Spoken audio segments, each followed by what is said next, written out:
Good afternoon to those who listen. It is October 3rd, 2018, 5:23 p.m. And I guess I need to explain things more thoroughly so people understand my situation completely, because there's more than just moving out and getting my own apartment. The reason I got on Section 8 in the beginning was because I couldn't get my own apartment. I couldn't afford it on my own, for one. And I don't have good credit. So every place I went to, they turned me down because I didn't have a good enough job and good enough credit. The only way I was able to even get like a trailer back in 2013 was because I had my mom co-sign and she had to live with me. So that's not happening anymore. I'm not going to have my mom live with me. I will not do that. So if she co-signs on something, she has to live there. So I waited, 2.5 years to get on Section 8 in the first place. And then I had to live a year in Colorado before I could move. I wanted to leave sooner to see my kids, but I wanted to finish out the Section 8 so I could move back to Iowa and see my kids again. Well, now it's to the point where I can't see my kids at all. The only time I can do is if I go over to my ex's house to see them. But she has 7 cats and 2 dogs, and within a half an hour, I'm sneezing my head off. So it's really hard for me to do anything with my kids at all.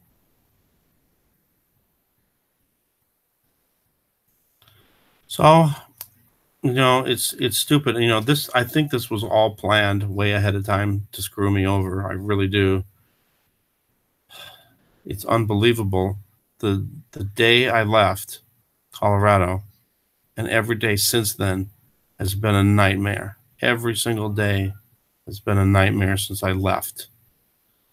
And I really believe now, I've had thoughts about this and people have commented about it, that they were trying to kill me. And, with the U-Haul and the blown tire, we could have easily gotten into a major accident.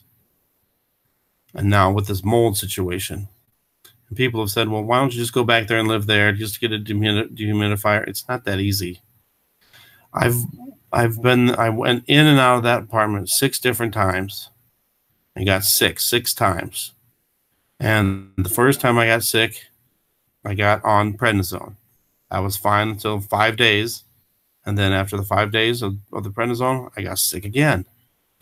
And then I was on antibiotics for 5 days and prednisone for 5 days.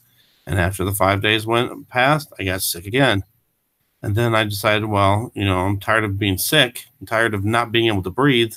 Because when I wasn't able to breathe, I swear to God, I thought I was dying. And people don't seem to think that it was that bad. And even my mom, my sister, my friends, they don't think, oh, I really thought I was going to die. I could not breathe. And it was like, could not breathe. And I've been sick many times with pneumonia. I've had allergies so bad. Even when the food allergies happened and all that stuff, I could still breathe. This is the first time I haven't been able to breathe from something.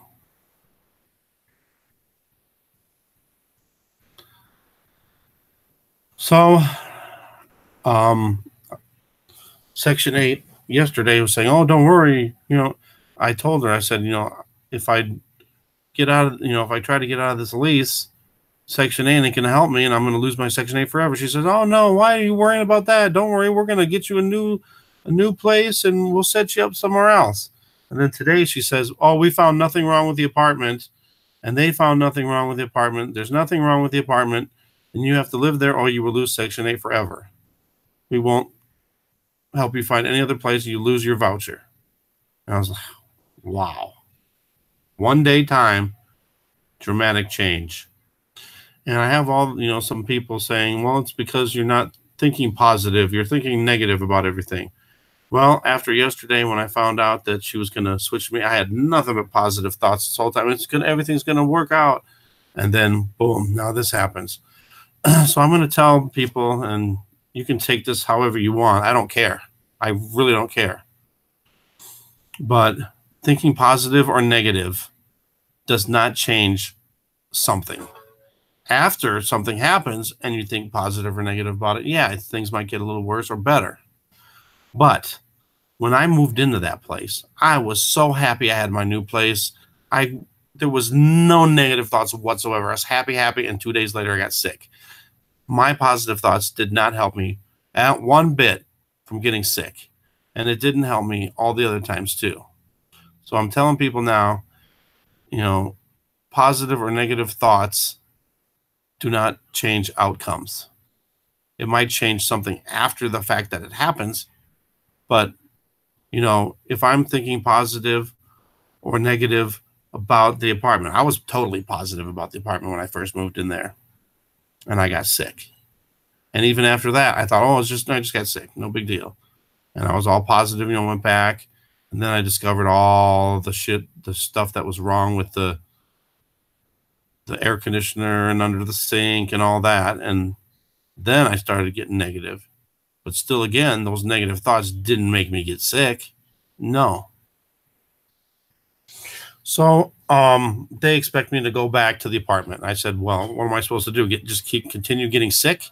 So I go back, I get sick again. I miss work. They're going to fire me. They're not going to continue helping me out if I keep continually getting sick and calling into work. And then I got more hospital bills, and then they're going to say, well, you keep coming into the emergency room all the time. Well, what else am I supposed to do? I really think that they set up this apartment for me, and that's why it was delayed 3 weeks. I think they set this apartment up so I would get sick and die.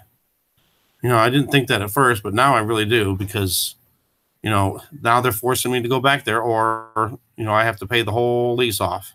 And that's another $2,500. I can't afford that. And why should I pay for an apartment that I can't even live in? That's just stupid. So anyone out there, don't take offense to this, but there's a lot of people that said, just go back and live there. And I can't. And if you think that I should just go back there and die, because that's what's going to happen. My doctor even said continued mold exposure will cause either permanent lung damage or you'll die. So if anyone out there thinks that I should just go back and die, that's not right. That's just not right. And now I already turned the electricity off. Sure, I can get it back on, but I don't want to go back there and have problems. And everybody's like, well, summer's over, don't have to worry about the air conditioning no more. No. Guess what? Winter's coming, and I have to have the heat on. And guess what? The mold with the heat on is going to really spread. And I don't know if it spreads more than the air conditioning. I think it's cooler. I mean, it's hot, but, it's warm. But, I mean, we're talking mold that's going to be heated up. I think that's probably worse. I don't know for sure, but I think it could be. So I've decided that this state, and then the whole thing about this is, I can't see my kids. The reason I moved here, the main reason I moved here, was so I could be with my kids again. And now I can't even do that. And so they've kept me away from my kids. So there's nothing left for me here. So I'm going to just move away to South Dakota. I have a friend there that says I can stay there for free.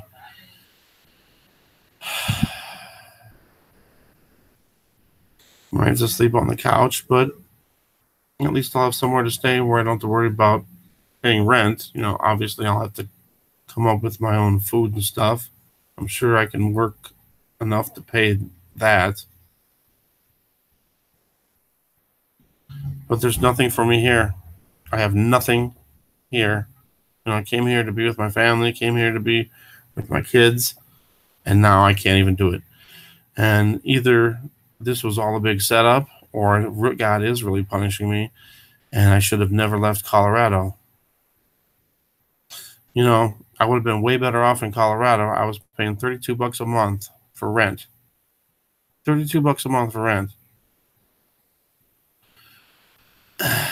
And everything was going good. I had a few health things here and there, but overall I was doing good, and I had a job. Everything was working good. I didn't have any problems paying my rent or anything. I always had, my bills covered.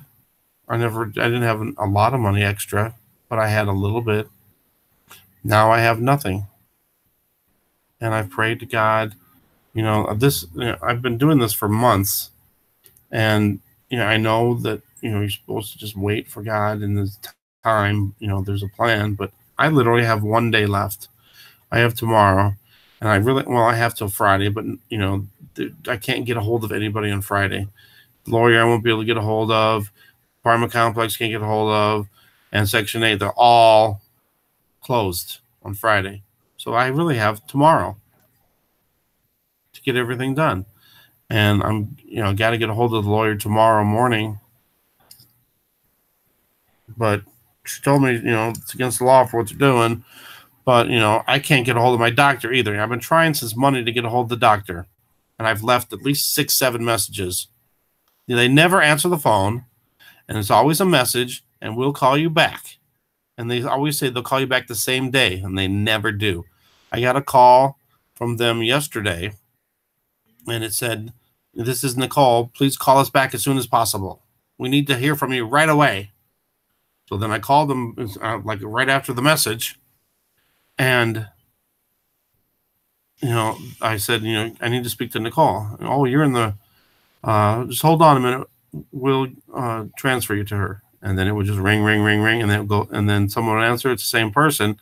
Oh, she didn't answer. We'll try again. 4 times. Nobody answered. Then finally they said, "Oh, we'll send you to a different department." And I got talk to someone else. And then they said, "Oh," I said, "I need to talk to Nicole." "Oh, hold on just a moment. We'll get you to her." And then 5 seconds later, they hang up on me. I can't get a hold of my doctor either. So if my doctor will not say that she thinks that this is the cause of it, and she says, "Well, you need to see a specialist about that," then I'm screwed. I can't see the allergist. Now they changed it. They called today and said, "Oh, we're going to be closed on December 24th. So now we'll have to set you up for December 26th. Well, I can't wait 3 months. There's no way. And then by then, if I'm not living there, there's not going to be any of the toxins in my body to test. I won't be allergic to the food that I'm allergic to now because it'll be gone, just like the other time when it happened. That should be even more proof. Great. I told my ex that I have to go.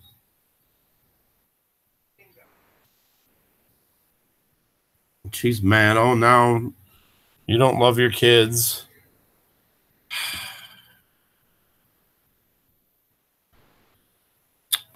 Now my son's all mad. "You never spend any time with us." I can't.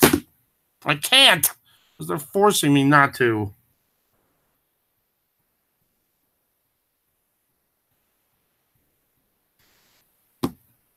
So what do I do?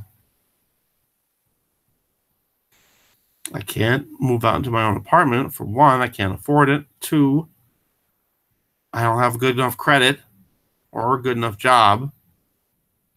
And then if I live with someone else, then there's going to be problems. There's always, every time I've lived with someone else, I've had a problem. And then obviously I'm not going to be able to do my YouTube channel no more. So say goodbye to my YouTube channel.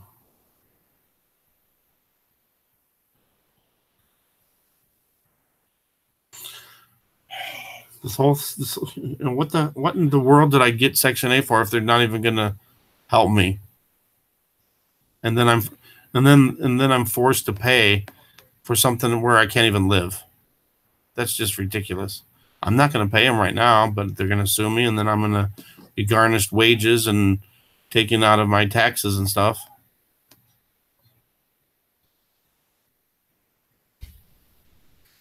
So there's no hope for me now. And I know some people say, "Oh, there's always hope." Don't worry. Where's my hope at now? The only hope I have is if the lawyer actually does something and does it fast. And my mom's like, "Well, why don't you just have somebody else live there and you pay your rent?" Well, then they'll find out. They'll find out that someone's living there, and that's against the lease.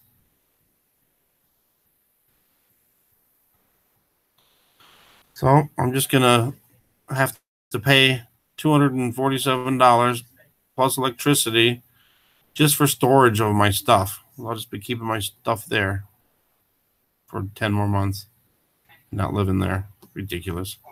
I don't know. It's not even worth talking anymore. No one understands. Nobody gets it.